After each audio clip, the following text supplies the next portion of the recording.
For me, Sai Baba is my guide, is my friend, is my mother, is my father. He is my closest friend. He is the best love I can have. What I am today is all because of him. And how have you benefited because of his love? Love in the sense of the blessing, what I meant. Of course, thinking of him, his presence in my life has changed so much. I want to do the best. Why? Because when you do for Swami, it has to be the best. So that is the level of connection. That's why when I said cosmic, that is the cosmic energy. We are all connected actually, without our knowledge. Swami is that universal, that big.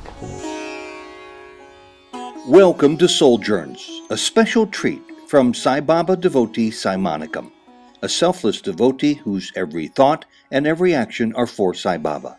This was recorded in Pepper Pike, Ohio in August 2008. I thank you for this. I just want to thank you, Ted and Jody, for giving me this opportunity to be part of this discussion.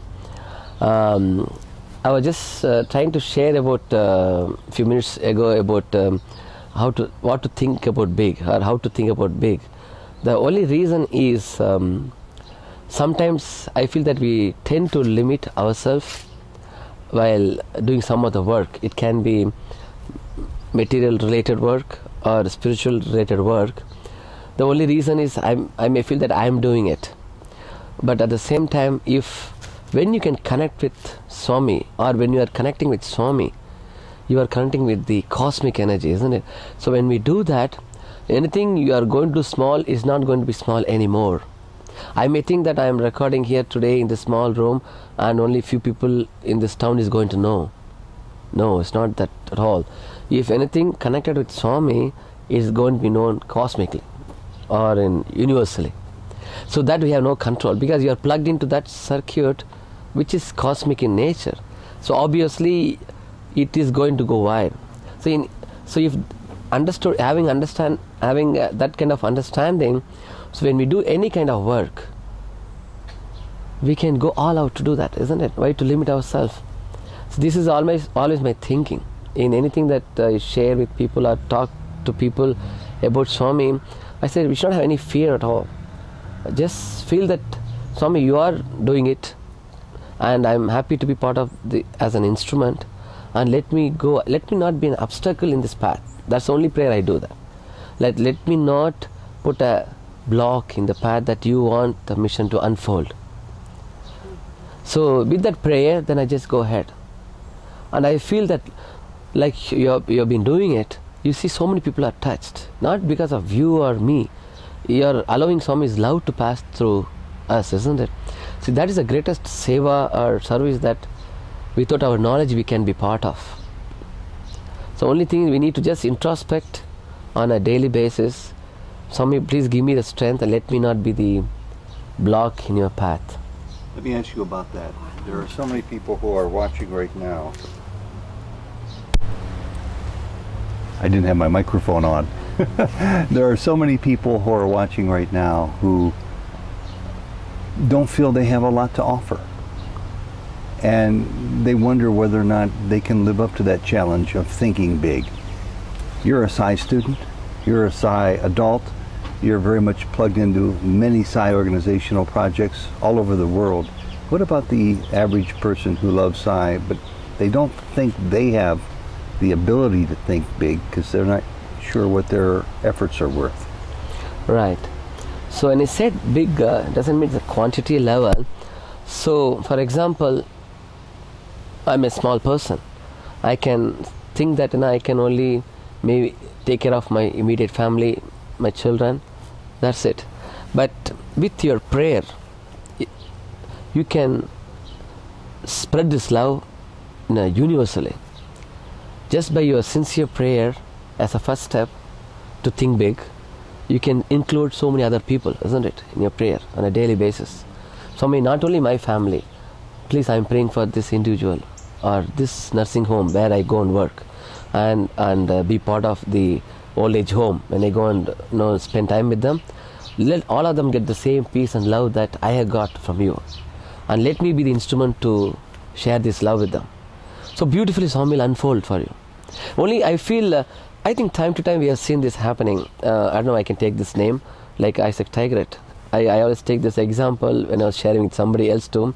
When Swami told him first time that by next year I'm going to inaugurate the first operation in the super specialty hospital in Puttaparthi, and you are going to be the instrument in this.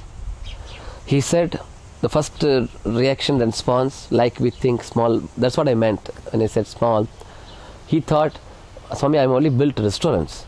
I have not built hospitals. So I have no background of that. That is because we feel that I'm only this much, isn't it? But Swami has already willed in you that you are going to be the one being part of this mission and reaching out to so many people who are going to in need of the hospital service. And Swami, again, so this is one example I always remind myself. What happened after that we know. Miraculous way, he met people, right people at the right time, and he brought in everything that is needed, and Swami performed the first surgery. And Swami gave all the credit to Mr. Isaac Tigret because he kept the first step. After Swami told him, you are going to be the one, though he was not convinced internally, but he knew if Swami says something, it has to be true. So willingly he kept the first step to do, and that's the time he sees everything unfolding. So all of us, I think maybe what is expected of us could be to keep that first step in whatever way it can be. When you keep the first step, you see the world unfolding in front of you. Then you are connected with the cosmic energy. You do this over. I know that you do this over and over again. You're always involved with the first step, with many Baba projects, with your 2 children, with your wife, with your family, with your mother, with your friends, with your job, with your other projects. How do you keep yourself from becoming so fatigued that doubts start to enter? How do you know that Swami is with you and blesses you with everything you do in his name every day? You mean to say whether am I getting the confirmation that yes. Swami is blessing this, whatever I am saying? I know it's difficult to say in a quantified way, but I can say one way, that when you introspect yourself, whether the thought that you had or the action that you performed, was it based out of love and selflessness, or is it for something to present the false ego or ego in you? So that introspection I can do myself, isn't it? I will know for sure. My conscience will definitely tell me if I'm going to address 10,000 people tomorrow, what I want to achieve in this. My heart will say, my conscience definitely will tell me that. That will be the first witness to tell you are doing for the external ego presentation, or is going to be for the pure selfless or love. So that's what I check myself. If I'm going to be part of a satsang, I'll make sure whether I'm going to share about Swami's love here or about myself there. And I know it's a very interesting question, because even just a few minutes ago I was sharing with Jody too. Sometimes, because I go for satsang wherever I am able to be part of, and that time I will I don't want the false ego, I don't know whether the term is right, to be satisfied all the time, because I want to get the real happiness or real benefit of doing the satsang. I don't want to get a false benefit. And you say false benefit, is not a benefit at all anymore, isn't it? So I want to make sure that when I spend 1 hour with somebody or in some satsang, make sure that I get the maximum out of it. Same thing when I go to Puttaparthi too. Sometimes we may get deluded saying that Swami, instead of receiving Swami's darshan, I am saying, Swami, you look at me, you take my darshan. You know what I'm saying? It's happening that way. I want to sit in the front, I want to show my face, so the Swami looks at me. So it's good that Swami, when he looks at you, you are blessed, definitely. But what I fail to see sometimes is that having his glimpse is more important than he having my glimpse. So let me focus on me seeing him more. So you'll be so happy even if you sit at the 10th row, isn't it? You'll be so content. When you come out of the darshan, though I may be sitting